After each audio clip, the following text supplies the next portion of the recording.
O Senhor esteja convosco. Ele está no meio de nós. Proclamação do Evangelho de Jesus Cristo segundo São Mateus. Glória a vós, Senhor. Depois que a multidão comera até saciar-se, Jesus mandou que os discípulos entrassem na barca e seguissem à sua frente para o outro lado do mar, enquanto ele despediria as multidões. Depois de despedi-las, Jesus subiu ao monte para orar a sós. A noite chegou e Jesus continuava ali sozinho. A barca, porém, já longe da terra, era agitada pelas ondas, pois o vento era contrário. Pelas 3 horas da manhã, Jesus veio até os discípulos andando sobre o mar. Quando os discípulos o avistaram andando sobre o mar, ficaram apavorados e disseram: "É um fantasma!" e gritaram de medo. Jesus, porém, logo lhes disse: "Coragem, sou eu, não tenhais medo." Então Pedro lhe disse: "Senhor, se és tu, manda-me ir ao teu encontro caminhando sobre a água." E Jesus respondeu: "Vem." Pedro desceu da barca e começou a andar sobre a água em direção a Jesus. Mas quando sentiu o vento, ficou com medo e, começando a afundar, gritou: "Senhor, salva-me!" Jesus logo estendeu a mão, segurou Pedro e lhe disse: "Homem fraco na fé, por que duvidaste?" Assim que subiram na barca, o vento se acalmou. Os que estavam na barca prostraram-se diante dele, dizendo: "Verdadeiramente, tu és o Filho de Deus." Após a travessia, desembarcaram em Genezaré. Os habitantes daquele lugar reconheceram Jesus e espalharam a notícia a toda a região. Então, levaram a ele todos os doentes e pediam que pudessem ao menos tocar a barra de sua veste. E todos os que a tocaram ficaram curados. Palavra da salvação. Glória a vós, Senhor. Que as palavras do Santo Evangelho perdoem os nossos pecados. Amém. Queridos irmãos, queridas irmãs, o mês de agosto, como nós já ouvimos ontem, é um mês dedicado às vocações.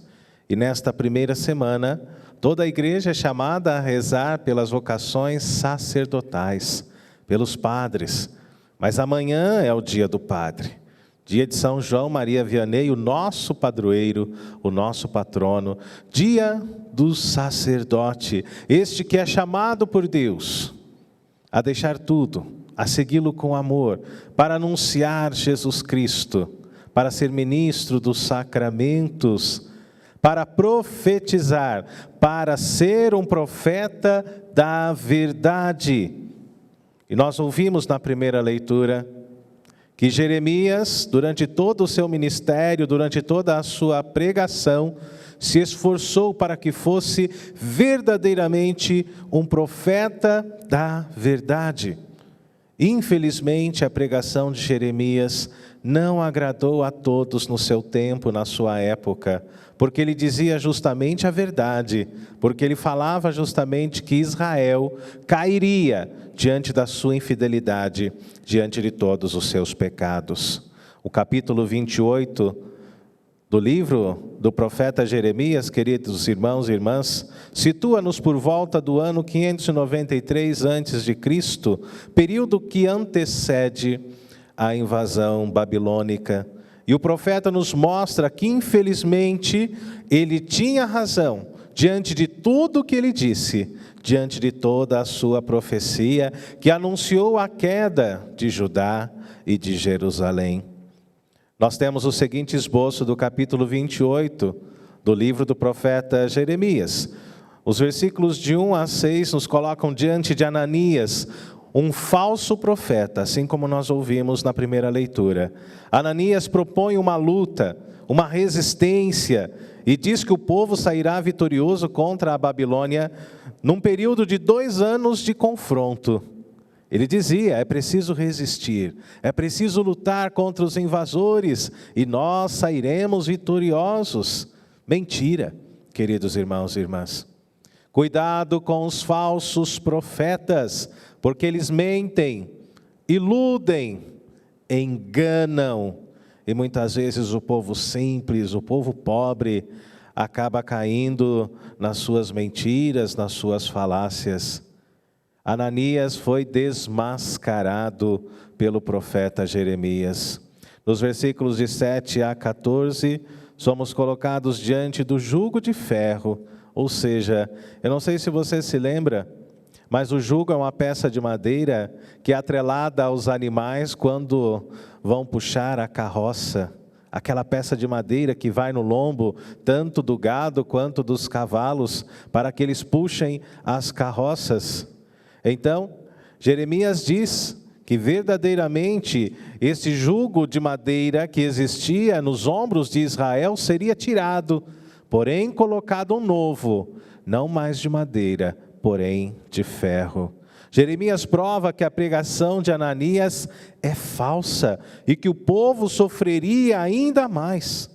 Afirma que o jugo de madeira seria retirado e um novo de ferro colocado sob os ombros do povo de Deus.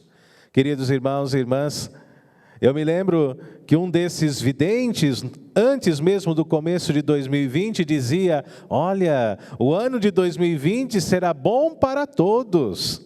O ano de 2020 será uma beleza, uma bênção para toda a humanidade. Será que ele acertou na profecia dele? Não está sendo bom para todo mundo, não. Por isso, é preciso estar atento aos verdadeiros profetas. E mais do que isso, é preciso que estejamos atentos à palavra de Deus.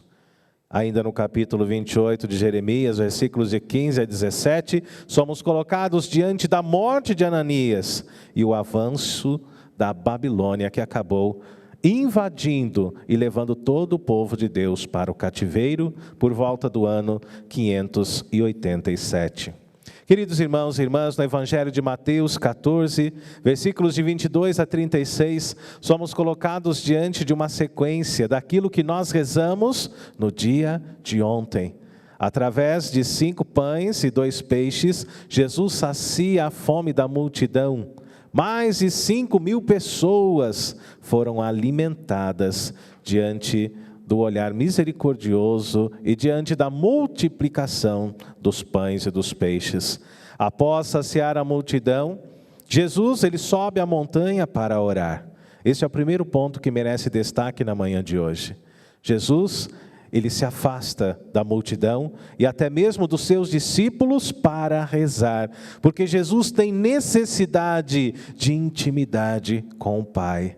Jesus, conforme a cristologia nos fala, vai compreendendo os passos da sua missão, vai compreendendo a sua consciência messiânica gradativamente, vai compreendendo o que fazer diante da vontade do Pai. Seus discípulos, como o texto de Mateus nos fala, eles seguiram adiante pela barca. E às 3 da manhã, Jesus aparece do nada, andando sobre as águas. O vento tomava conta daquele lugar. As ondas estavam furiosas. E os discípulos amedrontados dentro da barca. Então alguém gritou: é um fantasma! E eles, assustados, gritaram todos de medo.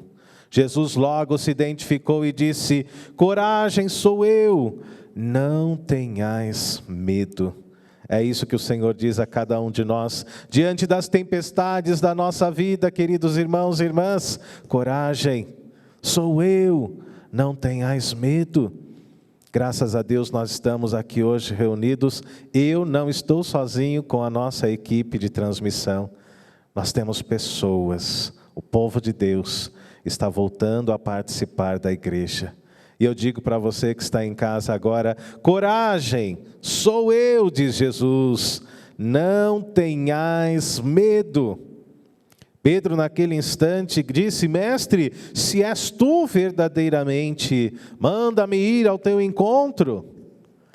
E Jesus Cristo disse o quê? Vem, se é a sua vontade, vem. Meu irmão, minha irmã, cuidado com tudo aquilo que você pede para o Senhor, porque muitas vezes o Senhor nos atende. Deus atende a nossa prece, Deus escuta a nossa oração. Por isso, peça sempre com discernimento, com a força do Espírito Santo, para que a vontade de Deus se manifeste em sua vida. Diante do pedido de Pedro, Jesus respondeu: vem! Pedro começou então a andar sobre as águas em direção a Jesus. No começo ele foi bem, dava um passo, dava outro passo, mas de repente, como nos fala o texto, Pedro teve medo e começou a afundar. Quando nós temos medo de Deus, da sua palavra, quando temos medo da presença de Deus em nossa vida e fugimos dele, queridos irmãos e irmãs, assim acontece com todos nós, começamos a afundar, porque nos distanciamos de Jesus. Se você está afundando, volta para Deus. Estenda as suas mãos para o Senhor, porque Jesus é aquele que nos socorre. Jesus é aquele que nos puxa diante de toda situação de opressão que nos sufoca, diante de todo o afogamento. Pedro gritou: Senhor, salva-me. Jesus o puxou, porém lhe disse: homem fraco na fé, por que duvidaste?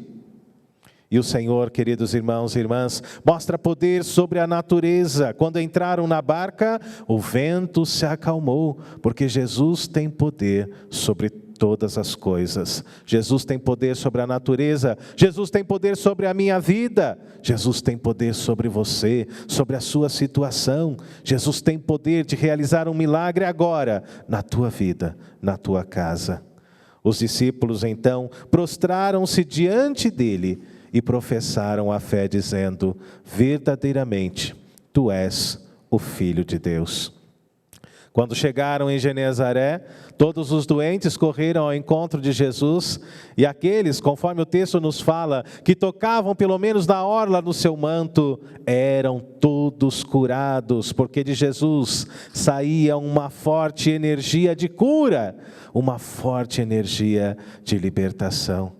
Não tenhais medo de Deus, queridos irmãos e irmãs, não tenhais medo de afundar diante das tempestades da vida, porque o Senhor, Ele está conosco, Ele está no meio de nós, Ele estende a sua mão, Ele nos puxa, Ele nos socorre.